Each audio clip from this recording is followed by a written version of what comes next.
Hello, ഇന്ന് നമ്മൾ പഠിക്കാൻ പോകുന്നത് മൾട്ടിപ്പിൾസ് എന്നൊരു ഭാഗമാണ്. അതായത് ഡെസിമൽ നമ്പേഴ്സിൻ്റെ മൾട്ടിപ്ലിക്കേഷനാണ് പഠിക്കാൻ പോകുന്നത്. അപ്പോൾ നമ്മുടെ ടെക്സ്റ്റ് ബുക്കിലെ ആദ്യത്തെ ക്വസ്റ്റ്യൻ നമുക്ക് നോക്കാം.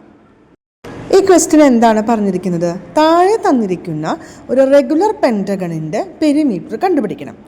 അപ്പോൾ ഇതൊരു പെൻറ്റഗൺ ആണെന്ന് പറഞ്ഞിട്ടുണ്ട്. ഇതൊരു റെഗുലർ പെൻറ്റഗൺ ആണ്.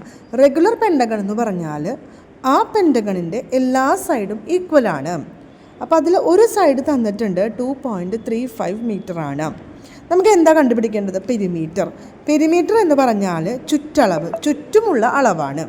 അപ്പോൾ ചുറ്റുള്ള അളവ് കാണാനായിട്ട് എന്ത് ചെയ്താൽ മതി? എല്ലാ അളവുകളും കൂടി കൂട്ടിയാൽ മതി. അപ്പോൾ 5 തവണ 2.35 ആവർത്തിച്ച് കൂട്ടുന്നതിന് പകരം 5 കൊണ്ട് മൾട്ടിപ്ലൈ ചെയ്താൽ മതി. അപ്പോൾ പെരിമീറ്റർ ഓഫ് ദ പെൻറ്റഗൺ കാണാനായിട്ട് എന്ത് ചെയ്താൽ മതി? 5 × 2.35. ഇനി 5 × 2.35 എങ്ങനെ മൾട്ടിപ്ലൈ ചെയ്യുക? വിത്തൗട്ട് ഡെസിമൽ മൾട്ടിപ്ലൈ ചെയ്യുക. അതായത് 2.35ന് 235 × 5 മൾട്ടിപ്ലൈ ചെയ്യാം. അപ്പോൾ 1175 കിട്ടും. ഇനി നോക്കുക, ഡെസിമൽ കഴിഞ്ഞ് 2 ഡിജിറ്റാണുള്ളത്.